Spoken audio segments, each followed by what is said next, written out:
Hey guys, and welcome back to another video. I hope you are all doing well. Back today at the desk. It's been a bit of a miserable couple of days. Well, actually, we've been having a little bit of snow, but it's not been very good down here in the southwest. I don't think the storm that we've been getting off the east coast of the UK has been strong enough to get all the way down here. I've been out the last couple of mornings just for a walkabout in a little bit of snow, but nothing really photographed. Anyway, in other news, do you think this looks like me? This is Jim from Friday Night Dinner. Shalom, shalom. Apparently he looks like me. Okay, so if you come straight through, straight to dinner? I don't really know what they're talking about, but my girlfriend jokes about it all the time, and a couple of my mates joke about it too, but I don't really know what they're talking about. Anyway, in today's video, I've been looking back through my hard drives at old images that I've been out and shot in the snow. And I've pulled up these images that I got from the Beast from the East back in 2018. I can't believe it was that long ago, but it was back in 2018, pretty much 3 years ago today. Well, it's March, the end of February. And I'm a little bit embarrassed about what I'm about to show you. I don't know what I was sniffing that day or what I was smoking, but my edits of this shot are really not good, and this is what this video is about. Really, I wanted to show you guys what I did back in 2018 versus what I would do to this image right now. So let's jump into Lightroom. I can't believe I'm about to do this. It's proper embarrassing, but here we go. We all live and learn, and landscape photography is a big learning process, and as you can see by this edit, I've learned a lot in the last couple of years, and I'm quite proud of how the edit looks today, but I can't believe I'm about to show you this. So this is the raw file from the Beast from the East down at Durdle Door in Dorset from that March morning. I think it was a Tuesday morning if I remember rightly. I got given the day off work, and me, my girlfriend Primrose, and my younger brother Ollie, who was also off of school, got given the day off of school, jumped in my car and we drove to Durdle Door. It usually takes me about 45 minutes to drive to Durdle Door. It took me 9 hours to get home on the way back. That's how bad it was. Anyway, this is one of the images that I shot on that day. The Sony RAW files, this is back on my Sony A7 Mark II. The Sony RAW files are very magenta, and the white balance needs sorting out. But I captured a lot of moving snow, and it just looked really nice when I was there. And I can remember the scene. It was just fantastic being stood up there on the top, photographing this scene, and it was just, I've never seen anything like it, having all this snow on the beach. It was just epic. It really was amazing. And this is the edit. I can't believe I'm going to do this. This is the edit I did 3 years ago. I mean, what is that?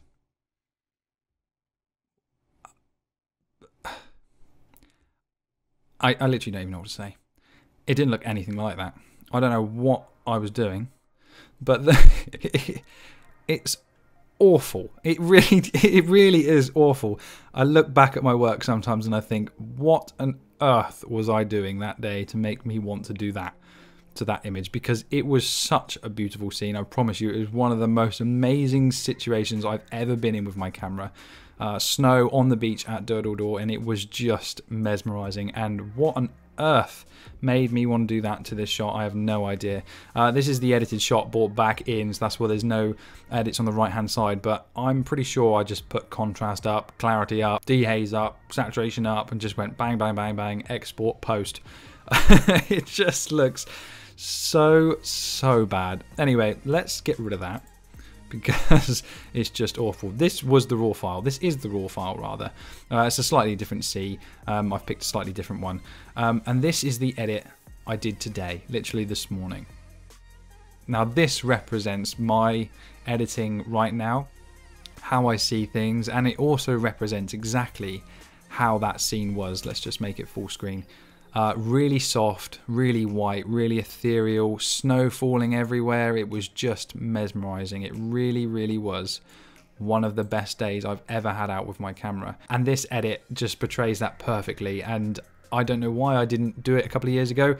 Maybe I didn't really know how. But today we're going to edit this shot and do what I would do now, basically. So grab yourself a cup of tea if you haven't done already, and let's dig in to this edit. So first things first, the white balance is awful. It's all over the place, but it can be corrected easily enough in post.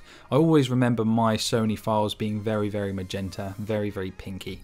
And it's very easily corrected in post processing. So straight away, I'm just going to drop the tint down and just try and make the whites look white, because they don't look like white, they look pink and they look weird. I'm just going to blow up the scene slightly a little bit as well. And first of all, we're going to lift the exposure ever so slightly and just again try and make those whites white. I reckon up to somewhere around about there is about right. And again, if you haven't watched my previous video where I was out in the snow the other week, turning your background in Lightroom to white and Photoshop to white really helps you match your whites in snow so that they're white and they don't look grey and don't look very strange. So that's a tip to do. Just right click on the background and select it to white. So lifting up the exposure there already is starting to make the whites look like they should do, white. We're going to lift up contrast just a little bit to try and retain some of the bite in the cliffs over here, and lift up highlights just a little bit as well. And this again is going to help the sky and the snow get that white pop that we want. Don't want much, maybe about +10, +12, somewhere around about there. That looks okay. And we're just going to drop shadows and try and retain this detail that we've got in the shadows and the sea down here and the sand. So there's not much shadows in this shot. There's a little bit here, there's a little bit on the cliff over here, there's a little bit in the sea and the sand. So we just want to pull that right back. Yeah, somewhere around about there. That's starting to look a little bit normal. And now we're going to lift the white slightly. Again, this is where we're going to make the whites look white. And we want them to look white. We want them to be bright, we want them to be punchy, we want them to look like they were. And somewhere around about there is starting to look good. I'm looking here at the background and I'm looking here in the sky. The whites are looking pretty spot on there. And the whites down here are looking pretty good against the white background. And it's just really nice to be able to use that as a guide. And all we're going to do with the blacks is just drop them down slightly, somewhere around about there. That'll do perfect. Texture we're going to lift up just slightly. Again, that's going to help retain that bite in the cliffs over here. We don't want to lose it in the fog and snow too much. I'm just going to pull down clarity. And I think this is where I went wrong a couple of years ago. I think I went like this and slid it all the way up to like 100 or something. My images are nothing like that now. I really like the soft, subdued look, and I really like to make my images look like paintings. And one of the ways of helping your edits do this is by pulling back clarity, and it just softens the whole scene just slightly. And you don't need to do much, somewhere around about -15ish, -18, somewhere around about there. That's looking really, really nice. There's a few little things I don't like about this edit. I don't like how this bit down the bottom is very dark compared to the rest of it. I know it's a lot closer to me when I was shooting it, but it kind of is a bit of an eyesore, and it kind of draws my eye straight down to the bottom right hand side. So in a minute I'm going to put a graduated filter over here and select the darker parts of it and lift that up. But for now I'm just looking in the background, and I think it needs a little bit more punch. Basically it needs a little bit more to the blacks, a little bit more contrast.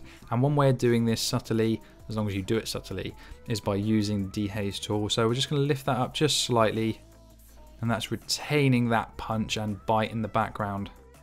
Yeah, somewhere around about +13 is looking really nice. So I'm not going to do anything with regards to vibrance. I'm not going to do anything with regards to saturation. I quite like how that looks. Not going to touch any of this. Don't want to touch the colors. Sharpening, we could add a little bit of sharpening. Again, if you hold Alt down on masking, we only want to be sharpening the white parts of the image. We don't need to sharpen the sky, so everything that's black is not going to be sharpened. Everything that is white is going to be sharpened. So that to me now is starting to look really, really nice. It's nice and soft. It's nice and ethereal, and it just taking me back to when I was there. And that's how I like to do my edits. So all I want to do now with regards to this edit, I like the background, I like how the cliffs look. I just want to bring a little bit more punch into the sea and the sand that's there. And one way of doing this is just using a quick luminosity mask to just bring back the darker parts down here. So I'm just going to go down to my adjustments, and I'm going to select levels, and I'm just going to play around, be quite rough, and just kind of look at the sea and the sand and see what kind of looks okay. I'm going to go to the extreme because we're going to apply a luminosity mask and just blend in what we want anyway. But So somewhere around about there is starting to look okay to me. The colours in the sea are starting to pop a little bit more, and I'm just mainly looking at the sea and this part of the sand here in the middle of the frame. Also the cliffs could have a little bit as well. So next step is inverting the mask, so Control I, and then we're just going to select a dark layer mask from my luminosity panel up the top there, and everything in white is going to be selected and everything in black is not going to be selected, and that's the beautiful thing about luminosity mask. So somewhere around about there is going to be perfect. Select that, grab your brush tool by pressing B on your keyboard, make sure that the white paint is selected, and now we are just going to set the opacity quite high because we've got quite a low setting of luminosity, somewhere around about there, and I'm just going to be quite rough really and just paint in some of the darkness. Now it's going to be very subtle to you, for you guys on the screen there, but it's, there you go, you can see a little bit being pulled through there, but I can be really quick and easy with this brush because it's only going to be affecting the darker parts of this image that I've selected, and it's not affecting the waves here, and it's not affecting the snow. This is the beautiful thing about luminosity masks.